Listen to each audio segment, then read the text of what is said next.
आज हम लोग सीखेंगे, यदि आप किसी फाइनेंस कंपनी में काम कर रहे हैं या किसी बैंक में काम कर रहे हैं या किसी भी इंश्योरेंस कंपनी में काम कर रहे हैं या और भी बहुत सारा कंपनी जहां पर इंटरेस्ट लिया जाता है, यदि आप उस तरह के काम कर रहे हैं, उस डिपार्टमेंट में काम कर रहे हैं, तो ये वीडियो आपके लिए है।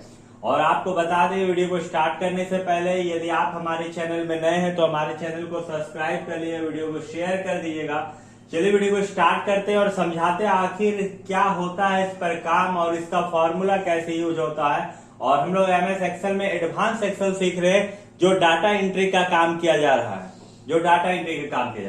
देखिए एक फाइनेंस कंपनी है, एक रिएंट फॉर्मूला का हम लोग यूज कर रहे हैं जिसमें मंथली इंटरेस्ट निकालेंगे। यहाँ पर अमाउंट लिखना है, जो आपका अमाउंट है, एनुअल रेट है, इशू डेट किस दिन आप इशू किए हैं, फर्स्ट इंटरेस्ट डेट क्या है, सेटलमेंट डेट क्या है, फ्रीक्वेंसी और बेस, और यहाँ पर इंटरेस्ट आपको निकालना है। दूसरे तरफ आ रहे हैं, ये भी फाइनेंस कंपनी का है, लेकिन ये जो था ये इंटरेस्ट आपका मंथली निकलेगा और यहाँ पर जो इंटरेस्ट है आपका ईयरली निकलेगा। ईयरली इंटरेस्ट में हम लोग एक्रिएंट एम का फॉर्मूला लगाएंगे। तो चलिए वीडियो को स्टार्ट करते हैं और समझते हैं।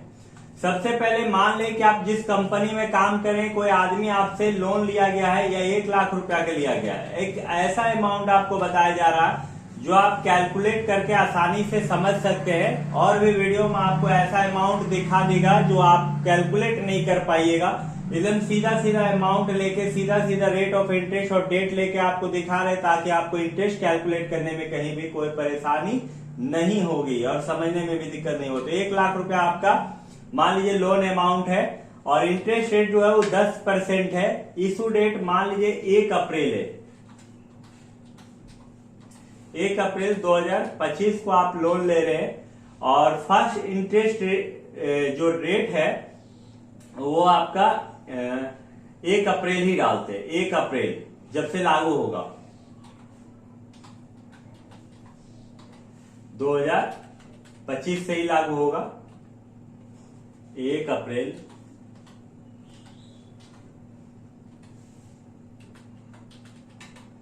और सेटलमेंट डेट, जिस दिन आपको डेट में इंटरेस्ट देना है, तो इसको लिए अप्रैल के बाद मई आता है तो 1 मई लिखते हैं।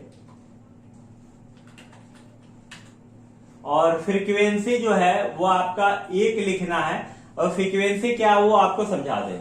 यदि आप सालाना लेके चल रहे हैं तो आपको 1 लिखना है, यदि हाफ ईयरली लेके चल रहे हैं तो आपको 2 लिखना है, क्योंकि 6-6 महीना का होता है। और यदि आप क्वार्टरली लेके चल रहे हैं तो 3-3 महीना का होता है, तो 3 महीना 3 महीने 6 महीना, 3 महीना 9 महीना, 3 महीना 12 महीने। ये क्वार्टरली है तो यहाँ पर 4 लिखना होगा, हाफ ईयरली है तो 2 लिखना होगा, और ईयरली है तो 1 लिखना होगा। तो हम लोग ईयरली बना रहे हैं इसलिए 1 लिखे। बेस जो है ये कोड है, जो कि इंडिया के लिए 3 है, अमेरिका के लिए 0 होता है। अब यहाँ पर आपको इंटरेस्ट निकालना है, तो सबसे पहले बहुत ही आसान फॉर्मूला है, हम लोग एक्रिएंट फॉर्मूला का यूज कर रहे हैं। इसके लिए सबसे पहले आपको इक्वल टू देना है, ACC लिखना है, और देखिए आपका एक्रिएंट ऊपर में आ गया है। जब आ गया है तो आप टैब दबा दीजिएगा तो ये पूरा ले लेगा। उसके बाद फिर यहाँ पर देखिए लिखा हुआ इशू। इशू का मतलब जिस पे आप इशू कर रहे हो उस डेट को देना है, फिर से कोमा, फिर फर्स्ट लिखा हुआ है, फर्स्ट यहाँ पर फर्स्ट में क्लिक करना है, फिर से कोमा देना है। फर्स्ट के बाद इंटरेस्ट, सेटलमेंट इंटरेस्ट रेट है, फर्स्ट इंटरेस्ट तो आपका हो गया। सेटलमेंट, यहाँ सेटलमेंट लिखा हुआ, इस पे क्लिक करना है, फिर से कोमा। सेटलमेंट के बाद रेट है, रेट में क्लिक करना है, फिर से कोमा। रेट के बाद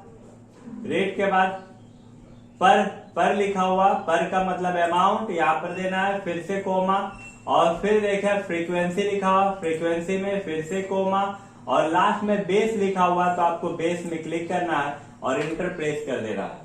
तो यहाँ पर देखिए, यहाँ पर जो हम लोगों का इंटरेस्ट निकल रहा है वो 821 रुपया का निकल रहा, यानी 821 रुपया हर मंथ आपको 12 महीना तक इंटरेस्ट देना होगा।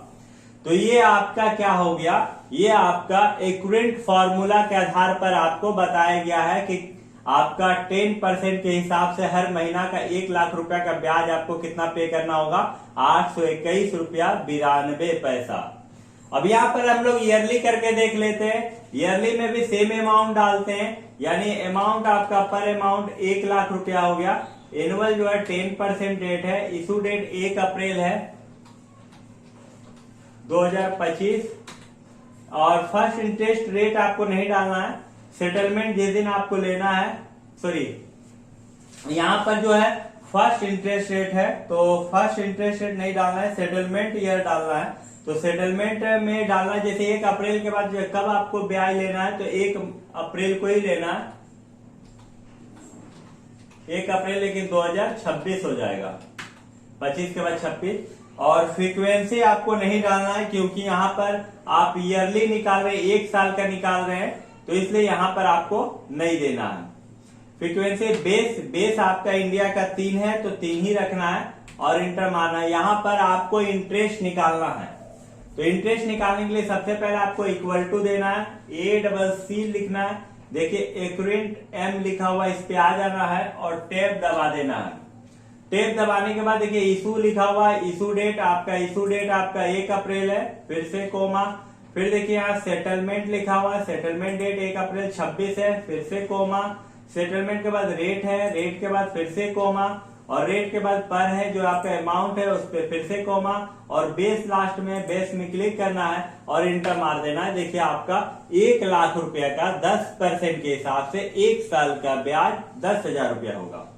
आप आसानी से ऐसे भी कैलकुलेट कर सकते हैं, लेकिन आपको एक ऐसा अमाउंट दिया गया ताकि आप आसानी से देख सके जो भी हम आपको काम सिखा रहे हो 100% सही है। आप हमारे चैनल से बने रहिए। यदि वीडियो आपको अच्छा लगे तो वीडियो को अपने दोस्तों के साथ भी शेयर कर दिए। वीडियो को पूरा देखने के लिए धन्यवाद।